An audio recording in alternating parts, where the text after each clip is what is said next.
সংস্কারের অভাবে ধুঁকছে কথা সাহিত্যিক বিভূতিভূষণ বন্দ্যোপাধ্যায়ের সাধের ইছামতি নদী।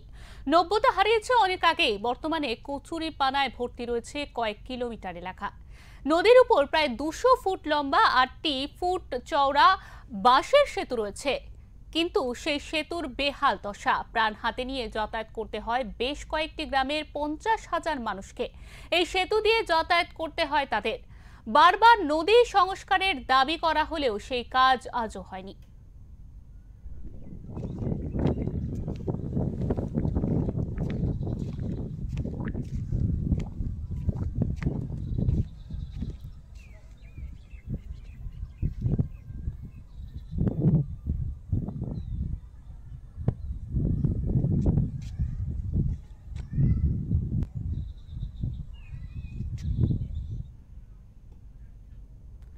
কেন্দ্র এই বিষয়ে একেবারে নির্বিকার বলে জানিয়েছেন সীমান্তের মানুষ।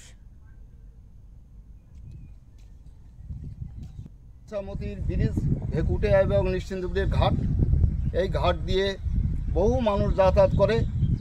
আমাদের রেল স্টেশন থেকে ধরে অপোজিট সাইডে হসপিটাল, বিডিও অফিস, থানা সব আমাদের একমাত্র যাতায়াতের রাস্তাই একটাই।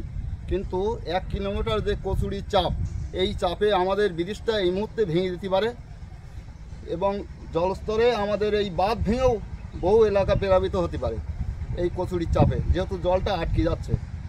কিন্তু আমরা চাইছি এই মুহূর্তে যাতে কচুরি পানাটা সরিয়ে আমাদের ব্রিজটাকে রক্ষা করা যায়, তার ব্যবস্থা করিবার জন্য আমরা চাইছি।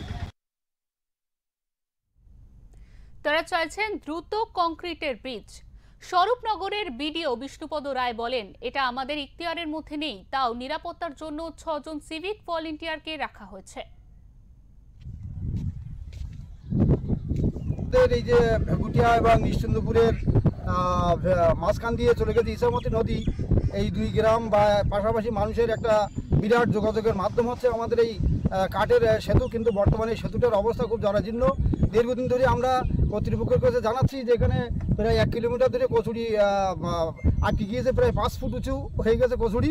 ইতিমধ্যে যদি এখন এই কচুরি পরিষ্কার না করা হয়, ব্রিজটা এগিয়ে মধ্যে একদম পুরো ভেঙে যেতে পারে এবং এপার ওপার মানুষের যাতায়াতের ব্যবস্থা এবং যোগাযোগের মাধ্যম পুরো বিপর্যস্ত হবে। তাই আমরা চাই বিডিও এবং আরও যারা কর্তৃপক্ষ আছে সরকারি, তাদের কাছে আমরা করজোড়ে মিনতি করি যে ব্রিজ মানে এই কচুরি যাতে এক্ষুনি পরিষ্কার করার ব্যবস্থা করা হয় এবং যাতে এই 2 পারের মানুষ সুস্থভাবে এবং স্বাভাবিকভাবে জীবনযাপন করতে পারে।